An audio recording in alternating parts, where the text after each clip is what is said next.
नमस्कार मित्रांनो, स्वागत आहे तुमचं नव्या एका नवीन व्हिडिओमध्ये. काल आपण ट्रॅक्टरवाल्याला म्हणलं तर नांगरा येतो का, तो काय म्हणला होता 2 दिवसानंतर येतो. पण आज अचानक सकाळी उठल्याबरोबर फोन आला की भाऊ मी नांगरायला येतो. कुठे म्हणलं घरीच येऊन द्या. आणि एकंदरीतरित्या आज सकाळ बघू शकता आपली नांगरट चालू झालेली. त्याच्यामुळे मी खरंच खुश आहे, कारण नांगरट लवकर झाली ना रान थोडं बरं जातं, तास पण कमी वाटतात, त्याच्यामुळे बरं वाटतं. आणि आता आपल्याला आज विषय असा झाला आहे भरणं पण घ्यायचे. पण आता इथं काय इथं थोडीशी अडचण आपल्याला काही केबल आहे अशा भाऊची ती वरची, मग इथं उचलून धरावं लागते. तेवढं एकदा हे पट्टा झाला ना, हे बांधिस्त का हे उभी ठोंबरी तिथपर्यंत एकदम ओकेमध्ये होईल. मग आपण मस्तपैकी जायचं, भरणं घ्यायचं, घासाचं गवते घासावं, पाणी सोडायचं आणि निवांत नांगरड बघत बसायचं. आणि नांगरड झाली म्हणजे ह्या शेतकऱ्याचं उन्हाळ्याचं काम झालं. आता घास आहे, त्याला पाणी द्यायचं, जागवायचं आणि का पोटा पाण्यासाठी कामाला त्याला पळायचं, बास सुखी जीवन. आणि बघू शकता आपल्या पण आख्या जोडून झाल्यात. हे अंकलचं शेततळे, त्यामुळे असं राहिलं नाही. आता घरच्या कामात टेन्शन नाही राहिलं. आता पोटा पाण्यासाठी बाहेर पळावं लागते, तो बाग एकला घरचं काम नाही राहिलं. अंकलचा कांदा काढायला पण कधी काढतात काय माहिती.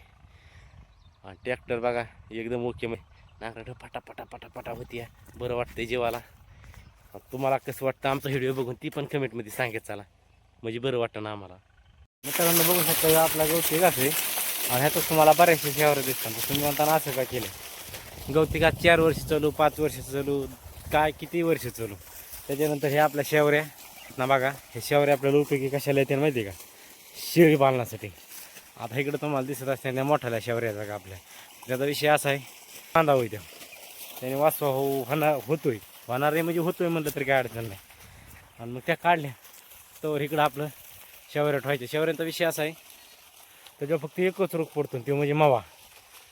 तेवढा जापला की झालं. आणि सगळ्यात आज माझ्या जीवाला शांतता, मी रिलॅक्स काय तर फक्त काही नांगरट झाली ना, नांगरून पडले. आणि ह्याच्यामुळं देवाशी सांगतो खत ही नांगरट का होणं गरजेचं आहे.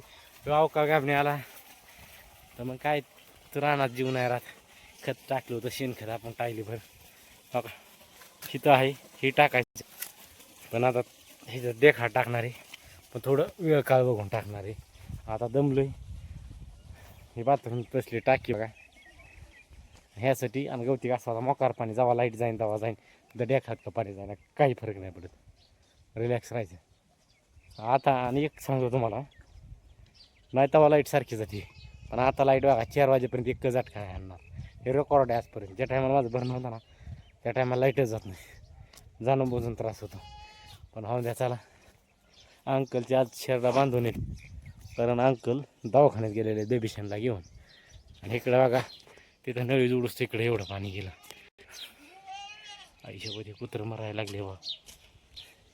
हे बघा काय झालं, हडे इकडं काय तुझं हट रोग झाला त्याला. माझ्या शेरडानं चावलं बिवलं तर माझाच काटा व्हायचा, नाही पाणी पिलं तर आम्हाला खरं यायचं.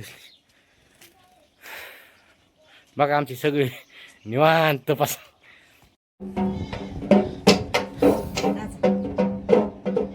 वरातीत लग्नात कुणाला वाजवायला लागत असेल तर भेटेल आमच्याकडे.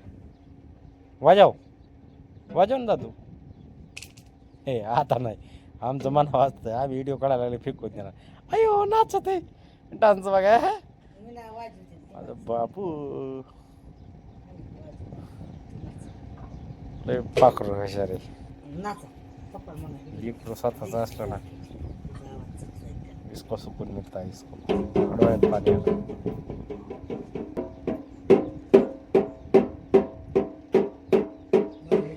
कुणी शिकविलंय काय ना माझ्या भावेला असं नाचायचं.